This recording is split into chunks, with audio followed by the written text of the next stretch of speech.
Hello guys, in this video I will explain you about classes in C++, why we use the classes and how to use that in C++.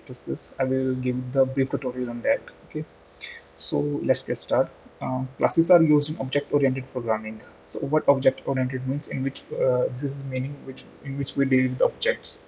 Okay, uh, objects really simplifies the software development because in this now we directly interact with objects like if I give the example of game development. In game development, you have seen various objects, human, car, table, etc. Okay, so if we code in object itself, suppose if we are developing a game, okay, so now there is an object called car. Okay, so car have certain properties and functionalities.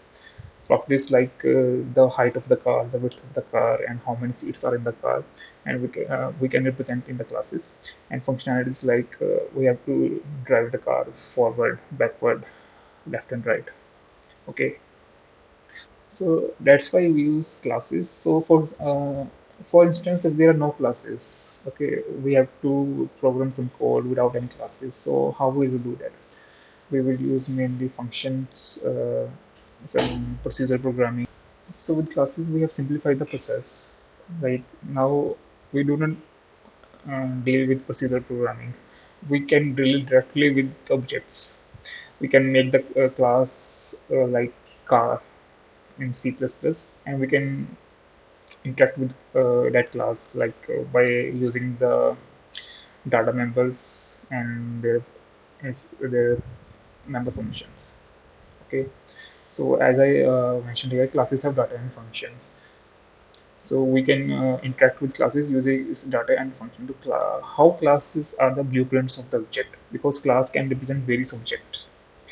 So for example, if I declare a class car, it can represent various cars. It can represent cars with a seven-seater, with four-seater, with a different speed, with different weight. Okay, so that's how classes are the blueprints of object. So that's why we use classes in software development because now it really simplifies the process of developing the software. Now let's get dive into the code. I'm using Visual Studio in this. So I will give the example of ball.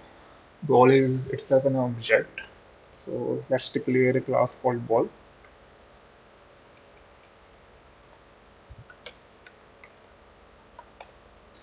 In ball class, we have two properties. One is the radius of the ball. Okay, so radius will be in the float, and another is the color of the car. So color will be in the string.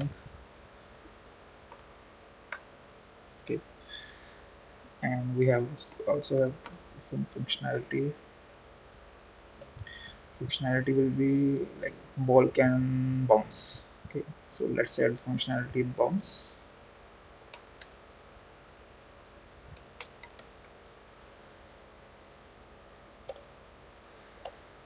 Now, in this we simply print that ball is bouncing with its that much radius and the color. Okay, so let me print it.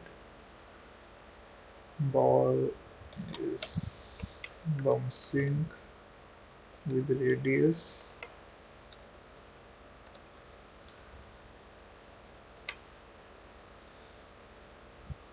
and color.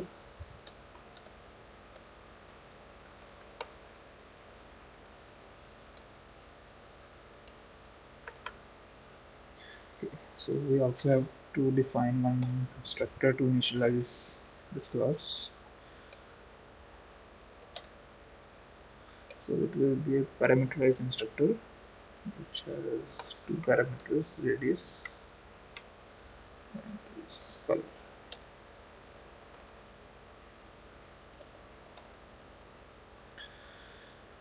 So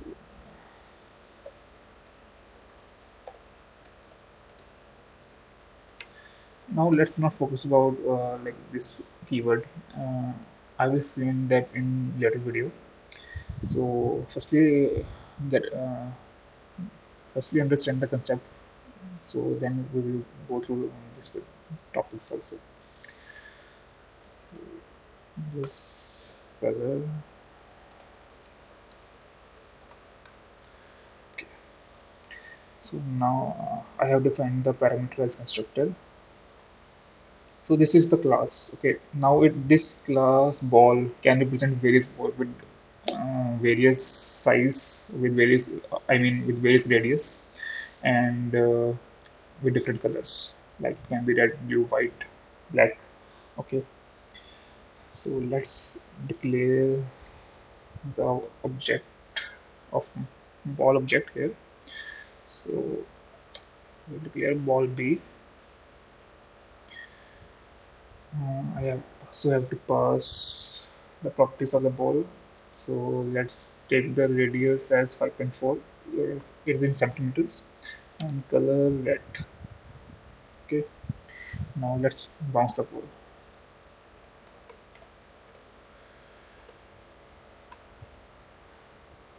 Okay. So in centimeter. Let's run this code.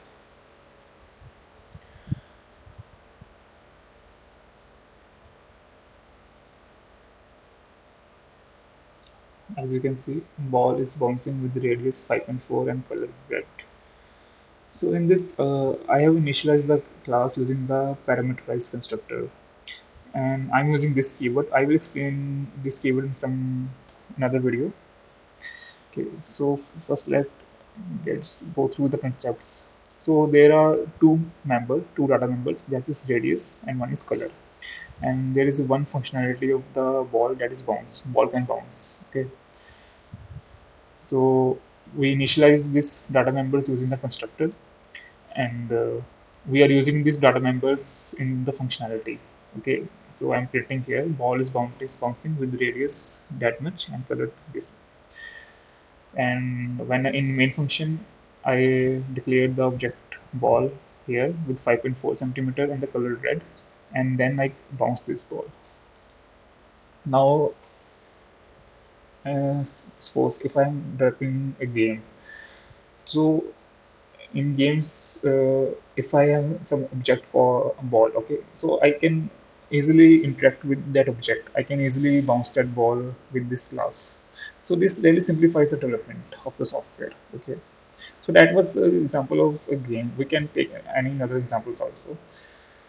So yeah, that's all for this video. Thank you so much for watching this. See you soon.